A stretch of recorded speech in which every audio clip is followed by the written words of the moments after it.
Hi everyone! Good afternoon. I'm back. This is Sam Brusas and welcome back to my YouTube channel. Oh my gosh, this is it guys. Pag-uusapan natin ngayon, mga pambato natin sa MGI All-Stars, mga kabugera ba? Yan ang tatalakayin natin ngayon. But before anything else, hello Philippines and hello beautiful people. Mabuhay! Kamusta kayong lahat?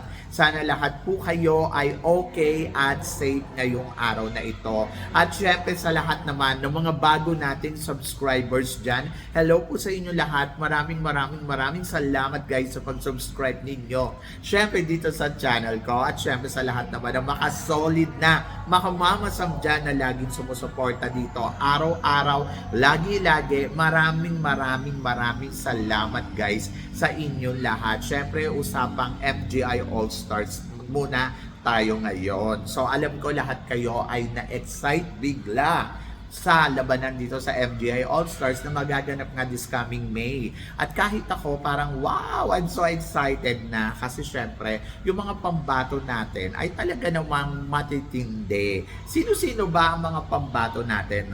Alam nyo guys, sa totoo lang nagulat ako kasi ang Pilipinas ang pinakamaraming represent ngayon dito sa MGI All-Stars. Take note 4 na candidates sila at baka madagdagan pa yan ng isa at maging 5. O diba? Tayo lang yung pinakamadami na candidates na gustong sumali talaga dito sa MGI All-Stars. Dahil nga walang limit ang pagsali nila dito, pagtanggap nila ng mga candidates, kumbaga parang kahit sino pwede. Pwedeng trans, pwedeng girl, di ko lang alam kung pwedeng boy So, yan. Anyway, so ang importante dito ay masaya ang MGI All-Stars ngayon. And then, sabing ganun ako, mukhang Philippines ang mananalo Ewan ko lang, baka. Kasi sa sobrang dami ng representative natin ewan ko na lang kung hindi pa tayo manalo dyan. So, sino-sino ba yung mga candidates na kailangan ninyong supportahan at abangan dito sa MGI All-Stars? Siyempre, isa na dito, ang pambato natin na talagang, ito hindi ko masyado kilala, pero nagulat ako sa ganda niya.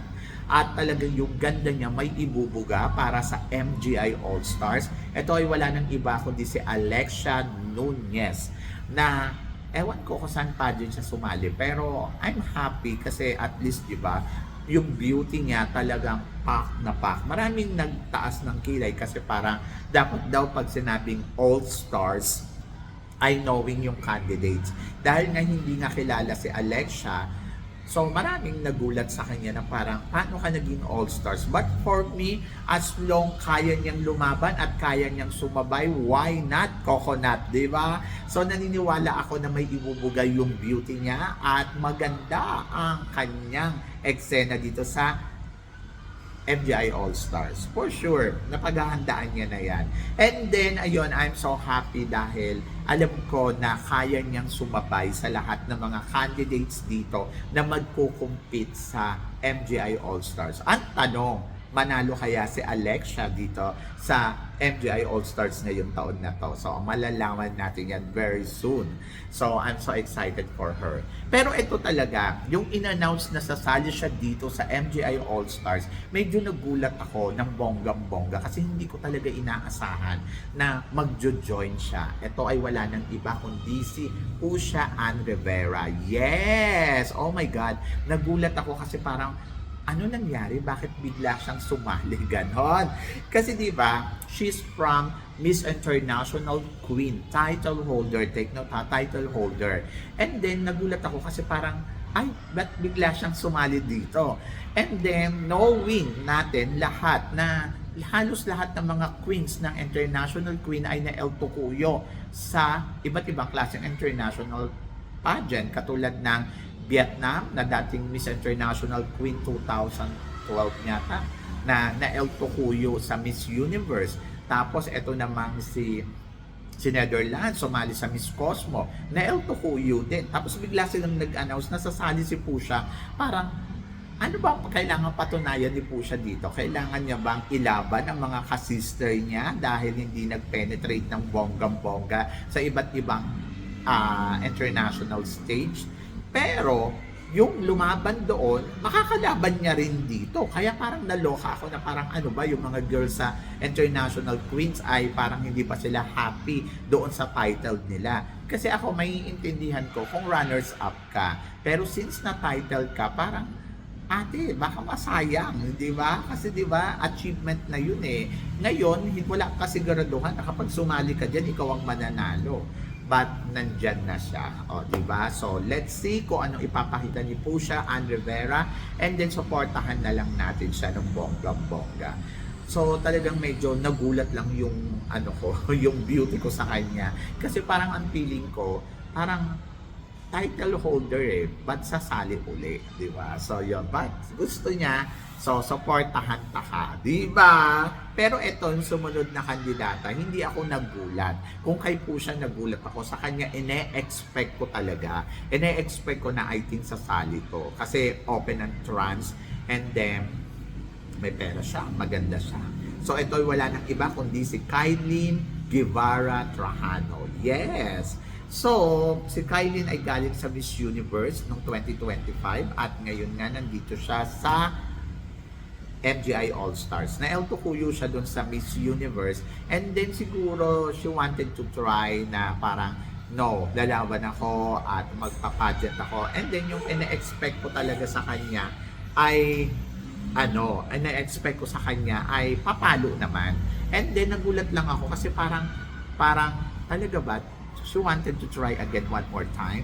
And then, nandito na siya. And then, happy naman ako dahil, ayun nga, so, lumalaban ang pambato ng Pampanga na si Trajano. Si Trajano ay dati na siyang lumaban sa Miss Universe Philippines pero hindi siya natuloy. Represent niya ang Pampanga. Sa Pampanga pala, sa Miss Universe Pampanga pero hindi siya natuloy and then nagulat tayo kasi naging representative siya ng Iran kung di ako nagkakamali sa Miss Universe pero hindi siya na penetrate doon. Basta Middle East yung nire-represent niya.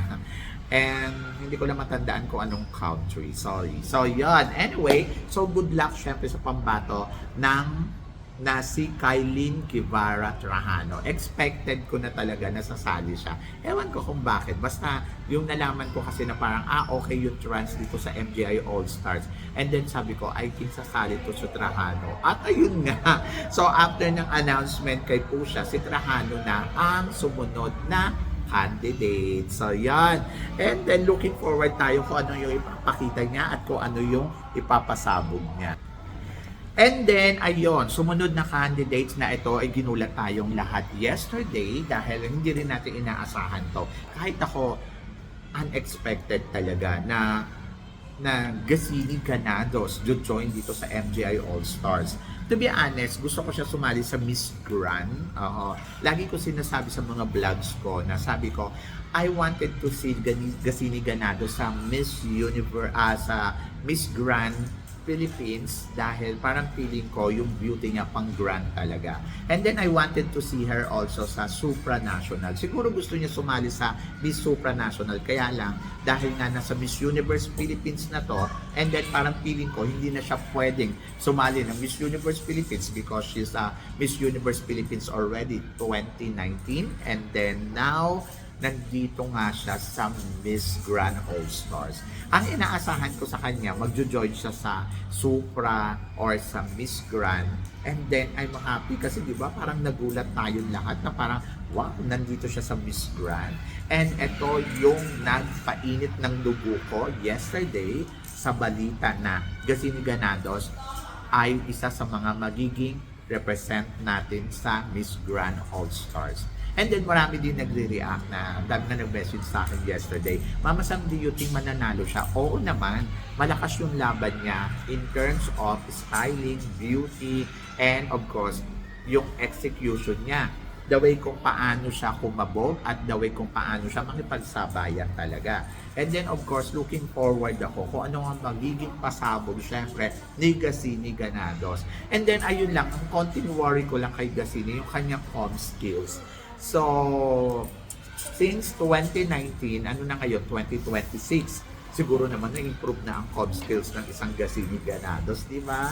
So, yun. So, I'm so excited and looking forward kung ano ang makikita natin kay Gasini Ganados, and then looking forward ako kung siya nga ba ang susunod na MGI All-Stars. May nagsasabi sa akin na kung mamasam nakuha ni Emma Tiglaw to, nagbalik si Gasini Ganados, for sure si Gasini Ganados na ang mananalo. Hindi pa natin alam, so huwag kayo masyado ma-excite. Pero masasabi ko malakas ang laban ng Philippines ngayon dito sa MGI All-Stars dahil yung apat na kandidata natin, hindi lang si Gasini, alam natin na may ibubuga sa laban ng MGI All-Stars very soon. So, hinihintay nyo ba sila? Kasi ako, yes, hinihintay ko. Pero kayo ang tatanungin ko, tingin ninyo mananalo kaya ang Philippines ngayon dito sa MGI All-Stars? So please comment below para at least malaman ko naman kung ano naman ang chika mo dito sa mga pinag-uusapan natin. So yun, so syempre maraming salamat po sa inyong lahat sa support at pagmamahal na binibigay ninyo syempre dito sa channel ko. At sa mga hindi pa nakaka-subscribe, please don't forget to click like and subscribe my channel at i-click nyo na rin po ang notification bell to more updated syempre sa aking mga chika. Sabi ng ganon, always keep smiling and laban lang. So guys, hanggang dito na lang. Hanggang sa muli nating chikahan. Paalam. Thank you guys.